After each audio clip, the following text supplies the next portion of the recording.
New York City police today identified a woman who was set on fire and burned to death in a subway train car earlier this month. She is Sabrina Kawam, a 57-year-old homeless woman from Toms River, New Jersey. Here's New York City Mayor Eric Adams addressing the incident. And, our hearts goes out to the family, a horrific incident to have to live through. And, just watching that tape, I couldn't even watch it all the way through. It was just a bad incident, and it impacts on how New Yorkers feel. But it really reinforced what I've been saying. People should not be living on our subway system. They should be in a place of care. And no matter where she lived, that should not have happened. Identifying the victim proved to be challenging. Police had to use forensics and video surveillance to trace her. It appears Kawam recently moved to New York and had a very brief interaction with the city's homeless services. Nothing else is known about her, but authorities have been in contact with her next of kin. The man who allegedly set her on fire is Sebastian Zepeda, an illegal immigrant from Guatemala. Police said they don't believe Kawam and Zepeda knew each other. Zepeda has yet to enter a plea in the case and remains jailed. January is Human Trafficking Prevention Month. President Biden releases a proclamation highlighting his and the country's commitment to combating the issue. The Biden administration also taking steps to protect Nevada's Ruby Mountains. NTD's Jason Blair reports.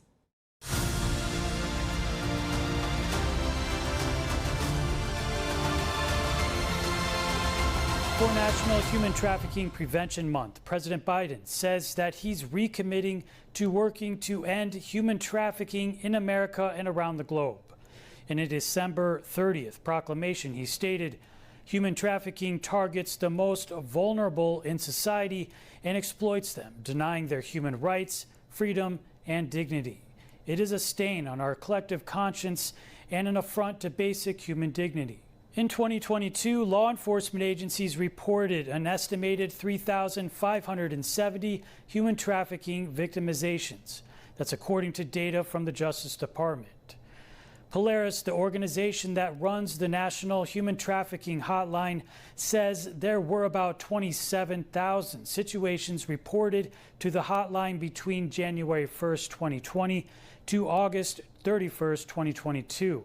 They estimate nearly 43,000 trafficking victims were involved in those situations.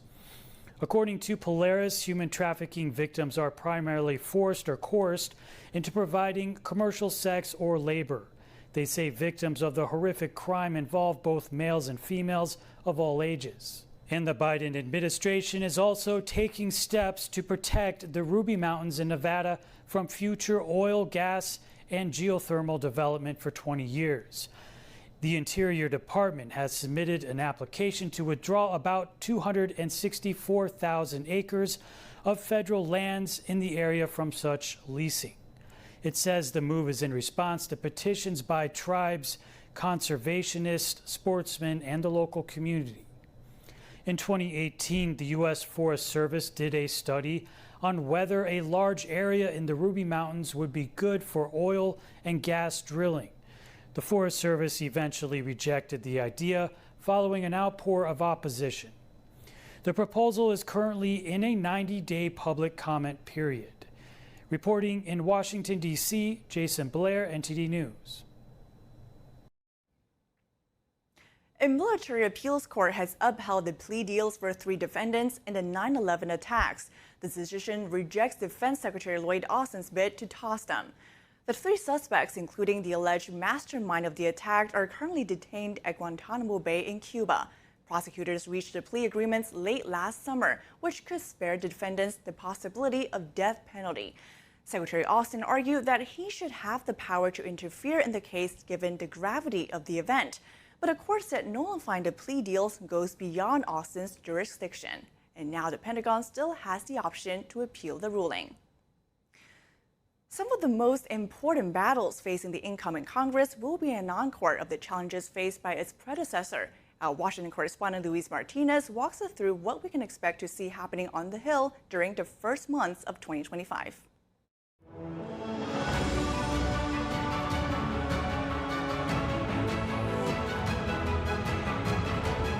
Once again, conservatives in the House Republican Conference are threatening to vote against the re-election of Speaker of the House Mike Johnson on January 3rd. Even after President-elect Donald Trump endorsed Speaker Johnson, Congressman Thomas Massie took to social media to double down on his opposition by saying that for months, Democrats ignored the fact that Joe Biden was a potato.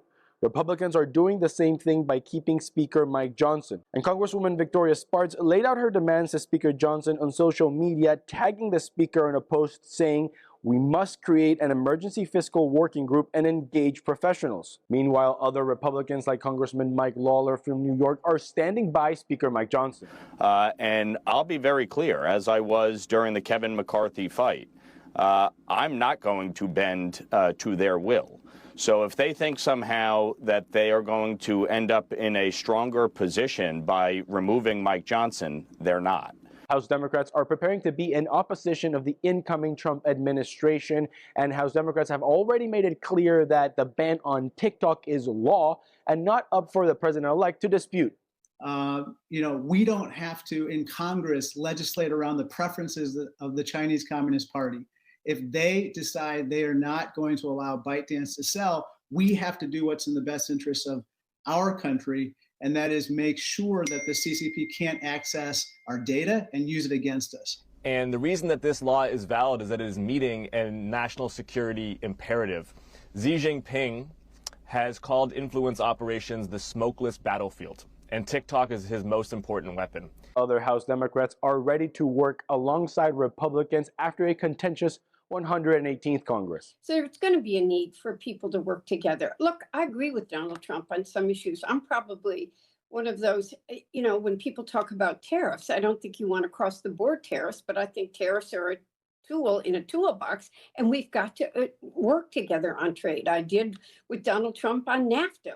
I think we have to look for opportunities to work together. I'm a very progressive member from the San Francisco Bay Area. I think I reflect my constituents. I've been there for 10 years, been elected office for 30. For those of us who have that kind of experience, we realize that it's a big country with different constituents in 435 districts, House districts. So we work together in good faith. On January 14th, the U.S. will reach its debt limit. And President-elect Donald Trump has already signaled that he will ask Congress to suspend the debt limit. Congress will also have to, before March, reach a government funding deal to fund government through the remainder of the fiscal year. It'll be a new year that will have to address old problems. Reporting from Washington, D.C., Luis Eduardo Martinez, NTD News. From House Speaker Mike Johnson's uphill battle for re-election to the broader implications of President Biden's new initiatives. Joining us to discuss the latest is former Congressman Joe Walsh and radio host and Republican strategist Melik Abdul.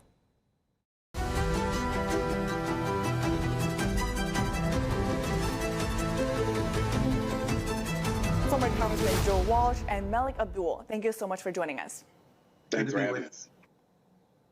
So first, to kick it off, Mike Johnson is expected to face a tough battle in the speakership race. And Joe, what do you make of Johnson's chances? Well, I think he'll probably get the gavel to start because Donald Trump, and let's remember, this is completely Trump's party.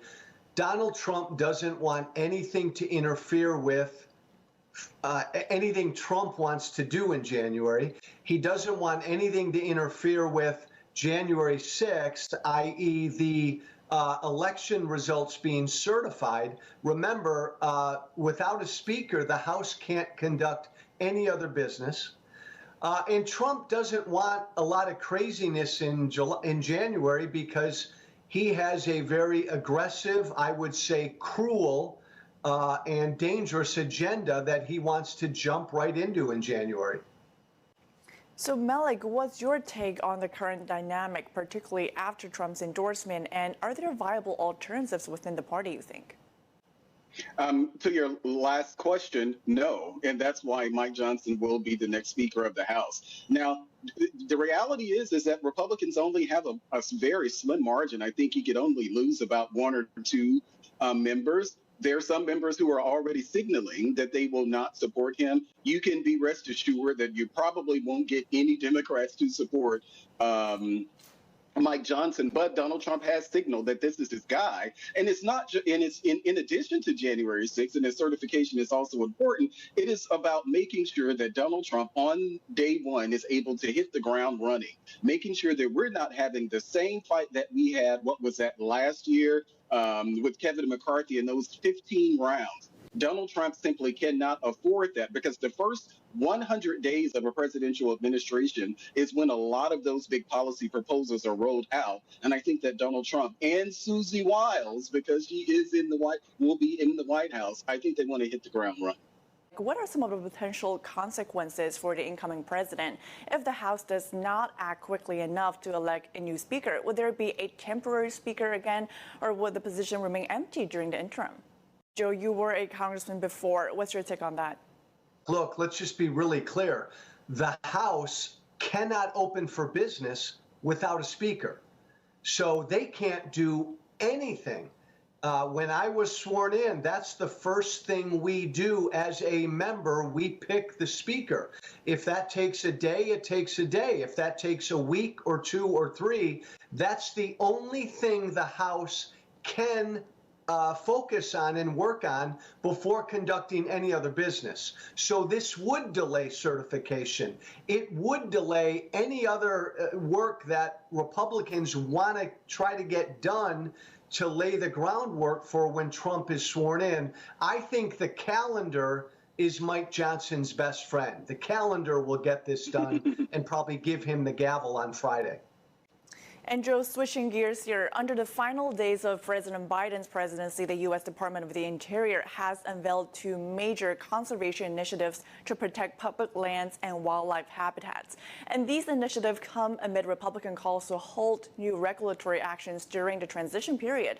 How significant do you think is this, and what do you make of the timing here? Well, they are significant moves, and these moves on the environment are not the only significant things President Biden's doing here as his presidency comes to a close. He's finding other pockets of money to give to Ukraine. Look, I support Ukraine. I support a lot of what President Biden's doing, but this is pretty typical of presidents before they leave, right? Vis-a-vis executive order and some of their executive authority, they try to get as much done to protect certain things before the new guy comes in. And on the same topic of energy here, Melik, Trump has promised to issue a day one executive order to reinstate federal approvals for the Keystone XL pipeline and also impose tariffs on Canadian imports, including petroleum. So how can we strike a balance here between land conservation and pursuing energy independence? Well, I think it's important to realize is that when you're talking about things that Donald Trump says that he's going to do on day one, that typically refers to executive orders. And we know with executive orders, these are things that are just governed within the executive authority of the president. It doesn't mean that because the executive order is actually issued, then the problem is solved the next day. When it comes to things as far as energy, that is a long-term process. So even if the Keystone pipeline, even if that is reinstated, we're still talking about a long process, but it is a symbolic move.